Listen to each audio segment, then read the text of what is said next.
June is a month we're going to see some forward momentum. There's some fiery energy as well. Things are going to rock and roll a little bit. Relationships are magnified, a little bit complicated, but also kind of interesting and intriguing during this month. We're going to feel our productivity and get fired up about things. Also, we've got Mercury coming out of retrograde. Yay, Mercury's going to go direct. We're going to start to feel that energy start to clean up around communication, around some of those technology issues and things. And we're also going to feel some slowdowns. You know, things are always moving in one direction or the other. Saturn's going to go retrograde this month and more. Stay tuned. Hi, I'm Prema, Vedic Astrologer, Business Oracle, and welcome to Chart Your Path. If you are new to the channel and you haven't subscribed, go ahead and do that now and hit the bell notifications so that you don't miss any of my updates. I put videos out weekly, and you can always grab the free Sacred Wealth Code Oracle quiz and find out what one of your Sacred Wealth Code archetypes and your divine gifts are and your shadow side. Also the Power from the Inside Out aligned activation free class, and there's other free resources along with all the links to my readings and services down below. Mercury is going to turn direct in Taurus in Vedic astrology. Yes, this is the sidereal zodiac, the true placement of the planets. And it's going to turn direct on June 3rd. And it's been sort of messing with our communication, the transportation, finances, technology, and things have been, a little bit wonky with the Mercury retrograde, even though it hasn't been too bad. Mercury likes to be in Taurus. But it's going to shift around on the 3rd. Now, what that means is on the 2nd, the 3rd, and the 4th, you don't want to make any big decisions. That's a day where things get a little bit wonky when it's shifting directions. I want to add the 5th in there as well. We're going to expect it to really start moving forward, but because Saturn's going retrograde the day after, and it's squaring it, there's going to be a slowdown, so to speak. And so really Mercury will start to pick up speed, and you'll start to feel like, oh, Mercury is now moving, and the things that it represents, which is it's the great communicator, the great merchant, and the Sacred Wealth Code Archetype system. And those things you're going to start to feel like you'll be able to resolve some of the communication stuff that's been coming up, what you've been contemplating around or noticing isn't working around communication, or you want to have work better. Your finances, your business, things about your business that you've been contemplating, you've been trying to push forward, you're not sure which way they're going. This is when it's going to start to get clear. Really, after the 6th, things are going to start moving forward. Big financial decisions, I would wait till then as well. That's within your business and within your personal life. And, we've been really contemplating some of our values. This is insecurity. This is, Taurus. And we are going to be able to these things that they'll start to some will just resolve, or what you've wanted to do, you'll be able to do once it's going direct after the 6th. Now, June 4th, that's when Saturn goes retrograde. And Saturn is in Aquarius in Vedic astrology, and it's going to retrograde back into Capricorn. It owns both those signs. It is super strong in both. It's the only planet to own 2 consecutive signs. It owns a big part of the zodiac. Saturn, our great administrator, our great organizer, and also the oracle cards you can grab. There's a link down below. And this is, it's really it's the taskmaster, the sort of the bringer of our karma, and we've been really reflecting on our social dharma in Aquarius, but it just kind of peeked its head in Aquarius for a short time. In 2023, it'll be in Aquarius for the next 2 years after that. So, it's really been up for us. What's our greater vision? What's our idealism around, the difference that we're here to make? And Saturn's been giving us a peek into that for the last couple of months. Now it's going to retrograde, and it's going to give us an opportunity to take a look at some of the things we've been restructuring. We might need to restructure them. Of course, this, rules a certain 2 houses in your chart. If I was to look at it, I can tell you exactly what those are and read that for you. But just know on a collective level, this restructuring energy is of Capricorn, as it slides back into Capricorn, is going to be very useful, because now some of the things, whether you're aware or not aware, that you have been contemplating, you'd like to do it differently, you'll have the opportunity to rethink it and then to do it differently as Saturn turns direct. Now, Saturn actually is retrograde for 5 months out of the year. So we're used to this energy. It's nothing really new. It's not as big a deal as like when Mercury goes retrograde or some of the planets that move faster go retrograde. But it is definitely a player, especially when it turns retrograde and when it turns direct again. But it's not going to turn direct for another 5 months. So that's not till the end of the year. Venus is with the Magician, is with Rahu, the great connector and the Magician. Venus and Rahu are partying up in Aries. I talked about this a little bit in the new moon update, and there's a link to that video up there somewhere. And in fact, the new moon, what I want to mention about that on May 30th is I also did a process there to help you to really, plant the seeds of what's coming next for you, what you're creating, getting very consciously intentional about that after that eclipse pattern that we had. So that video is great for helping you with that. So Venus in Aries is with Rahu, and this is it really makes our intuition really heightened, and it's the kind of not where you have to really sit for it, but like kind of like those lightning strikes where you get these hits. Okay, so that's going to be happening. Your creativity will be very enhanced because also it's the energy of the artist, and this is really any planet that is with Rahu, the Magician, gets amplified, gets pumped up. So our desire, around relationships and love and all of that is pretty pumped up right now.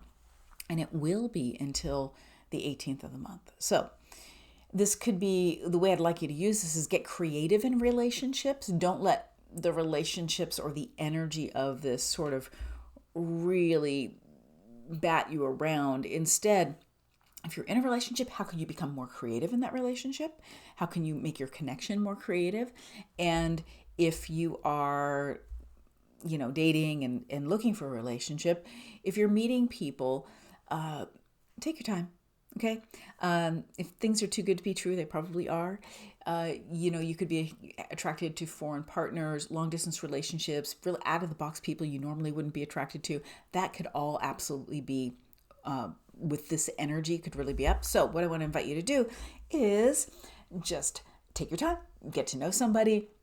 Time tells all, and you're not going to get to, you might think, oh, I know this person, in a moment. Well, still give it some time. Okay. And be really clear on what you're looking for in a relationship. If you're attracting one in, get clear on the qualities of what you desire in another, and also who you need to be to bring that to the table as well. And that also goes for business partnerships. Okay. So, it's not a great time to sign on the dotted line on any relationship, and watch out for overindulgence. Absolutely. But it's a good time to be creative and get to know people and explore things. Great time for that. Okay. But these two planets together, the Venus and Rahu, the connector and the Magician, they are really sort of the masters of illusion. So it's like then eventually when Venus moves, sort of the fog will clear and you'll see what's really true. So just take it slow. Okay. So Jupiter and Mars have been together in Pisces since the latter part of May. So that's the great sage. And we have talked about Jupiter a lot being, it owns Pisces. It's a very strong placement for it. And also where the honorable warrior is Mars. Now, this is all about spiritual discipline, courage. That's Mars. Devotion, taking a stand. That's more of the devotion and vision is more of the Jupiter energy. And taking a stand for what's right and true is much easier when Mars is with Jupiter, because Mars is a martial planet. It is, it is the planet of war, but it's the honorable warrior, and it takes its spiritual direction. And really Jupiter is its older brother in the mythology and is a great guide for Mars. So this has great potential for you to develop your spiritual courage. That's being courageous from the inside out, seeing past the mirage of what's going on sometimes, deeply devoted, and understanding what it is that you are taking a stand for. your spiritual practice, being very disciplined to fortify yourself in your spiritual practice, your meditation, your yoga, your martial arts, your connecting with nature, and the many other spiritual practices. Whatever your spiritual practice is, allow this time to use this kind of extra energy in Pisces to really put it into practice. If you haven't been practicing for a while, get it grounded in. If you you need to change your practice up, do it. You need to recommit.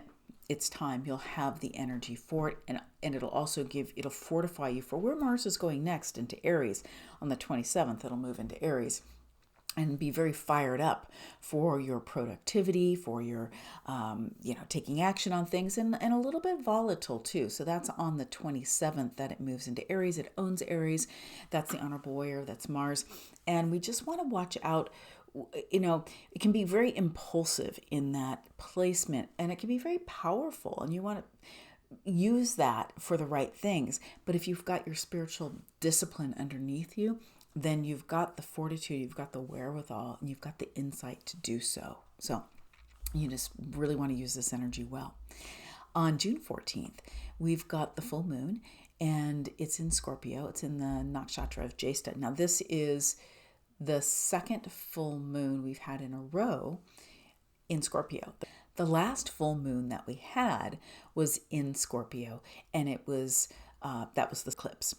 And it was just at the first degrees of Scorpio, and this is right at the end of the degrees. Now, I will do an update for you, so stay tuned for that. But this, just note that you want to stay grounded and keep your emotions in check, as the old patterns you're releasing that were coming up from the last full moon around the eclipse the emotions from them can be activated during this time, because we'll be untying the karmic knots. It'll be Gandanta, and there'll be things that will want to be released. So a lot of the emotional energy will be pretty high. So note that. And if you have that good spiritual practice and that grounding, that won't be an issue, but make a note of that so that you are able to stay focused during that time, and keep an eye out for that update. And I'll give you some more information about that. June 15th. The sun moves from Taurus into Gemini. So it's been stable in Taurus. That's great. A little bit stuck too, because Taurus is a fixed sign and can be that way. And now we're going to be able to be leading more from a place of communicating about new ideas and innovative solutions for the change that we want to make, that what it is that we want to lead. So this is the sun is the great leader. It moves every 30 days or so. And, Gemini is very versatile and intellectual and perceptual, and, likes to keep things moving. And so this is more leading on a mental level. And so, this is where you can really bring your leadership out and communicate about it. Okay. And communicate really kind of the new ideas and the things that are brewing for you. So, whatever your work is in the world, whether you have a business, your career, or just you're passionate about something, you'll be able to step into that leadership energy and really give some words to it. And I encourage you during this time too, while it's in Gemini, I'll be up there for 30 days, to have some times to kind of have a think tank, with your and mastermind, with people you trust, and really talk about some of these new ideas. And because a lot will be revealed through the conversations that you have. Then we get to the Venus-Rahu conjunction, which I talked about a little bit already, and that's going to be exact on the 16th. So I really want you to watch out for the 15th, 16th, and 17th of June. This is where Venus is going to be right with the Magician, right with Rahu, and that can be a pretty stressful time around relationships. So during that time, drama can be high, things can get complicated. So I want you to pull back a little bit. It's not time to lean in. It's definitely time to take a step back. Give yourself some personal time, because complication and drama just makes your life more complicated, and it eats up your time, energy, and sometimes your money. So you want to watch out for that. June 18th, Venus is going to move into Taurus with Mercury. They're very good friends. Venus loves to be in Taurus. It owns Taurus. It's its own house. It's a great combination, grounding, stabilizing, your connections with your family, your friends. It's a place where you can really, tune into your, and feel a real sense of security not like you're grasping for security, but like, oh, like where that security is within. And Taurus is all about harmony. And so it's like that tuned guitar string that just sounds just right, and you can feel the resonance of that. So you'll be able to feel more grounded, and in your relationships, this will be great for having gone through sort of a roller coaster around relationships, and then Venus comes to this placement, and then it stabilizes, and that's a beautiful thing. And so you'll be able to really be able to connect in from the right place, from the heart. Things will seem much clearer and much simpler in relationships. And, this Taurus is always about beauty and values as well. So, take the time to really connect in with people. On June 27th, a date I mentioned already about Mars in Aries, and that being a real hot spot, and that's where things are going to heat up, potentially, and could be volatile, but you want to use this fiery energy for activating your courage, getting productive on projects, exercise daily to burn off the extra energy so you can stay focused on your soul path, and, your courage will be there, your productivity will be there. Use it the right way. In July, we're going to have to, and I'll talk to you about that in my next update for July, but there's going to be some intensity with Mars. But before we get there, we've got this great time to take some action, get some stuff done, use this productivity, and use that. If you really use your spiritual practice and really get fortified in the month of June before this transit into Aries, you're going to feel really aligned with what you do want to take action on in your work in the world, in your business, in your, in your career, around your home, whatever it is for you that's really, really up. You'll be able to move it forward and get some things done in a good way. Then we have at the end of the month on the 28th, we have a new moon. It's in Gemini. It's in Ardra Nakshatra, which is Lord Shiva is the deity here, and this is all about change and being able to adapt to change. And as I talked about Gemini before with the sun being there, and of course the new moon is when the sun and the moon are together, and I will do another update on this as we come on to this time. But just keep in mind that this is an energy that really can dispel the darkness and dispel ignorance, which means that it brings truth up to the surface. And so that'll be the new moon. We'll talk about that more as that comes. And we've got some exciting stuff happening in July too. July is a very interesting month. I will say one thing on July, that July 2nd, you're going to want to mark on your calendar that every planet will be in their own sign except for the sun, and it's very, very positive energy on that day for July. But I don't want to get too much into July now, but that's a good special day to start something on that day. All right, I really appreciate you being here. I want to send you so much love. All my links are down below for my readings, for any of the products. Also, if you haven't subscribed yet, please do share, like this. I'd love to hear for you what your takeaways from this. What have you been dealing with around relationship? What are you feeling fired up around starting to take some action on? You let me know down in the comments. I answer all my comments. I really love to get to know you.